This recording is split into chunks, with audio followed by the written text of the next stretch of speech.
Chemical reactions and equations. Good morning everyone. So today let us learn about the chemical reactions and equation. So what is a chemical reaction? It is a process in which one or more substances form a new substance. That is, one or two substances will mix together and give a new substances. That is, a chemical reactions can't be reversed by any physical change. With any physical change we cannot reverse it, like with the help of a distillation or evaporation or filtration or centrifugation, etc. By these things we cannot change the reactions as which has already happened. Like example, we have hydrogen and oxygen mixed together gives water, and again we cannot divide the water here. So if you want to know that a chemical reaction has happened, so we have certain involvement here, like change in a state, change in color, change in temperature, evolution of a gas. Change in state is we have ice which is converted into a water. Then water again, when it is heated, it is changed into a vapor state. Like change in color, like we have a mango color is from green, it changes to yellow color or orange, we can tell. So change in temperature, so if the temperature change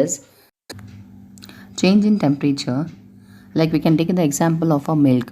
If you keep the milk in the room temperature, if it is in the hot summers, what happens? It will break down. The milk will break down because of the bacteria present in the milk makes the milk to break down. Okay. So next, evolution of a gas. Like we can see the paper. A paper is burned. Okay. It changes. The paper is turned into ash, and with the liberation of what happens, a gas is liberated. Like if it is incomplete combustion, we can get a carbon monoxide gas. If it is a complete combustion, we can get the carbon dioxide gas. Let us learn some of the daily life examples of chemical reaction, like digestion of food, respiration, rusting of iron, formation of curd, fermentation of grapes. Some other examples of chemical reactions are burning of paper, photosynthesis, baking cake, acid and base reaction, waste decomposition. Till here we have learnt about the chemical reactions and some examples of the chemical reaction.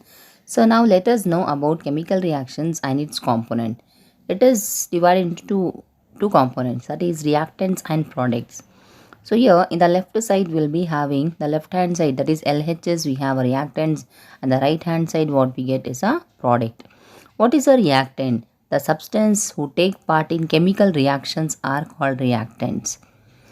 Product is the substances formed in chemical reactions are called product. Example, we have hydrogen reacts with oxygen and forms water. So here hydrogen and oxygens are what? They are called as reactants, whereas water is called as what? Product.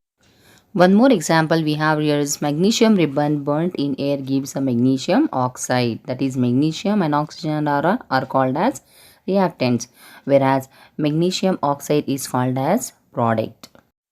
Till here we have learnt about the chemical reactions. Let us know the definition of a chemical equation. A chemical reaction represented by chemical equation. It involves symbols of substances of reactants and product with mention of physical state.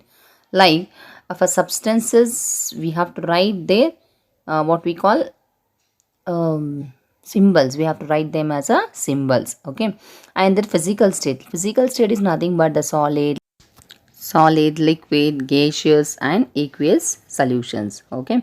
So here hydrogen is in the form of a gaseous state and oxygen also is in the form of a gaseous state. So water is in the liquid state, whereas magnesium is in the solid state and oxygen is in the gaseous state. And the product what we are getting is in the, that is magnesium oxide is in the solid state. So everyone know what is solid, liquid and gas. Last we don't, most of the students don't know about the aqueous. See, aqueous solution is a solution in which the solvent is water. Okay, you know when the solution has to be made, we have two parts in that. One is solute as well as a solvent. Okay, solvent is the one in which a solute is dissolved, like sugar and water we have. Sugar is a solute whereas water is a solvent. Thanks for watching. In the next video, we'll be learning about how to balance the chemical equation. Thank you.